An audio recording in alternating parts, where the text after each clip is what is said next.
voting age to 16. More safari parks and zoos. The litter around town. Public transport. Stereotype of young people. Stop building buildings. The amount of cars that go through every morning. There's more place to hang out. Racism and the way people look at each other. Young people's self-belief. More places for me to go so I don't have to sit on the street corner. Positive role models. The war that's going on in this world.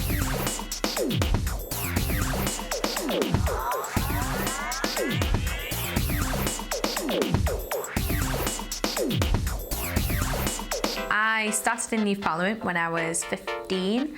At the time I was going to a Catholic high school. You know, I had about 10, 15 girls that I knew of that were pregnant or had children while we were in school. There was no one actually informing any of us on how you could stop that from happening, being safe. And I just thought that was awful.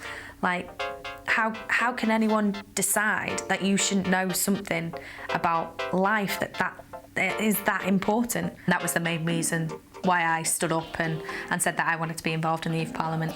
I created an STI game show, that's sexually transmitted infections. I just wanted to make something that might shock people and also educate young people. We actually managed to show this to the head of the NHS. We also showed it to some ministers down in London. I was a little girl from a little Catholic school in the middle of Cheshire, and you know, I've actually helped to change the law and hopefully change hundreds, thousands of young people's lives through it. I feel like I can talk to anyone now, and I'd be fine. You know, nothing phases me anymore.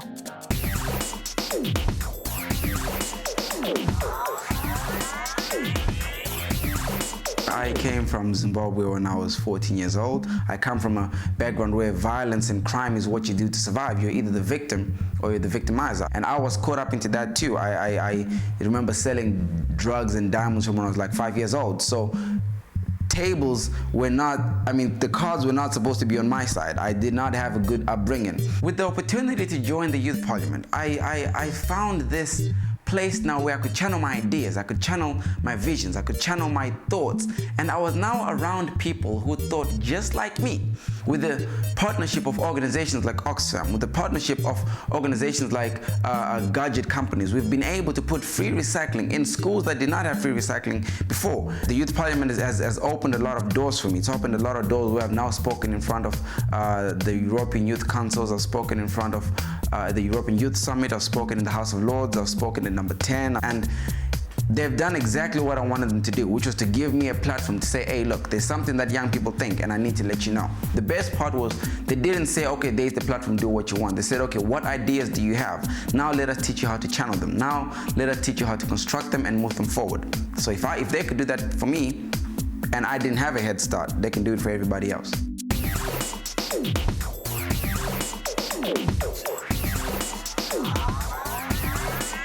When I first started off doing UK Youth Parliament stuff, my family weren't too supportive. They did tell me that there was better ways that I could use my time studying, getting a job, etc.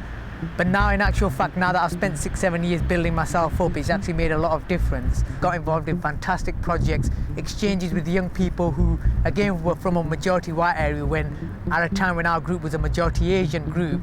And it's really good to have those sort of different cultures mixing together, you know. I think it's important that when you come across people who don't understand your culture, your religion, that you tell them everything that they might not know. I think it helps to break down barriers. You know, once you're friendly to someone, straight away they'll be friendly back, and I think that's the only way that barriers, stereotypes, prejudices will be broken down.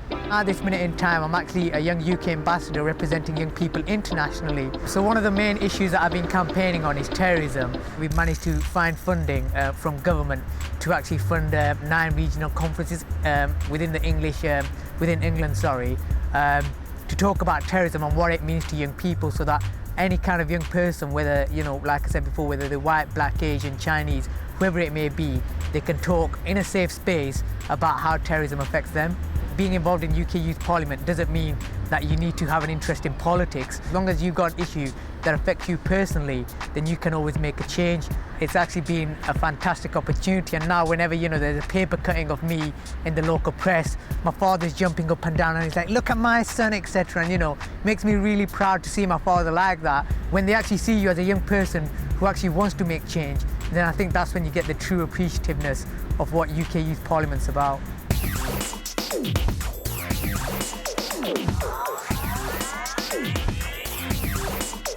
Life for me when I was 16 was very difficult. I was very isolated into my community. I didn't really socialise out of my community, which is Young Gypsy Travellers, and it made me feel like I wasn't being a person, I was sort of just being judged by what the media wanted me to be.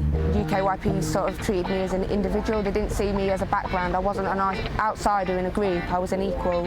What initially got me involved was I was also on a local youth council, and they were electing for national representation for UK Youth Parliament, and I went for election. I wrote a statement which went on the internet, and I was quite surprised that young people actually voted for me. They didn't actually know that I was a Gypsy Traveller, they just voted me upon what I'd wrote in my statement. I was the first ever Gypsy Traveller to sit in the House of Lords with the UK Youth Parliament. You get a chance to get empowered and have a chance to talk to decision makers in this country, which could influence them to change things for the positive image of young people. I'm more confident.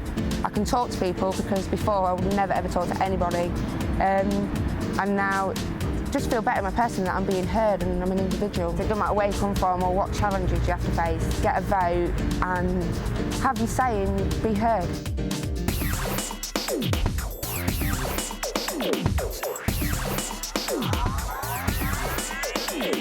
I started being MYP a couple of years ago, well, it was 3 years ago now, and I had an idea for a music initiative of some kind, so young people could have a chance to just come and see bands their own age and play on a stage as well.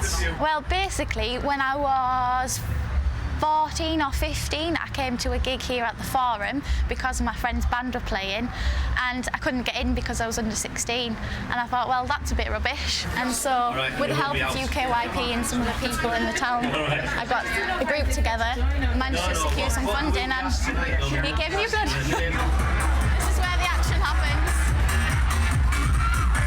I think when I was initially setting up the project, a problem was at first it was getting some support because I was a young person, and you're not always taken as seriously when you're a young person, when you're in a big world of adults. But definitely being a member of Youth Parliament was a big advantage, because it just gives you that extra edge that makes people think, well, oh, maybe we should turn around and listen to her.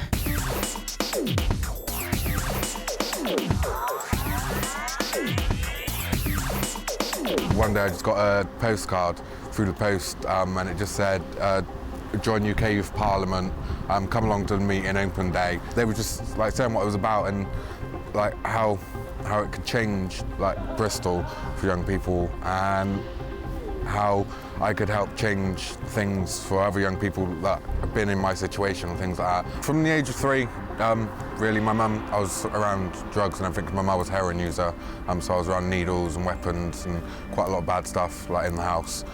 She got sent to prison for, was meant to be 18 months, and she ended up doing longer, so I was put into care.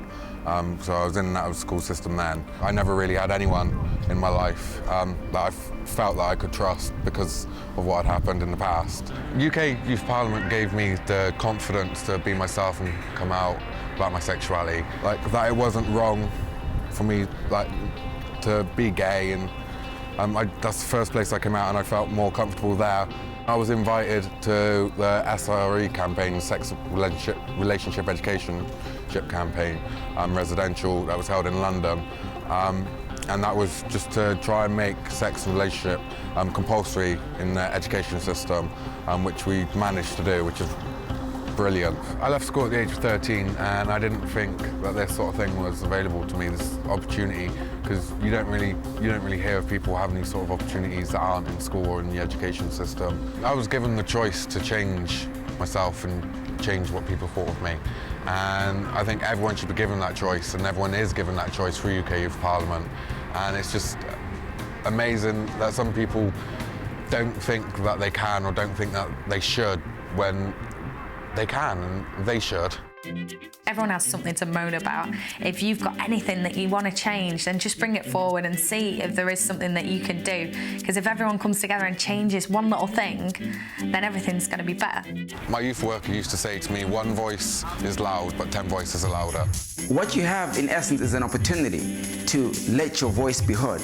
But most importantly, apart from that opportunity, is you have a responsibility to yourself and a responsibility to those who have a need, which is just like yours. Because unless you speak, no one is ever going to know what it is you have got to say.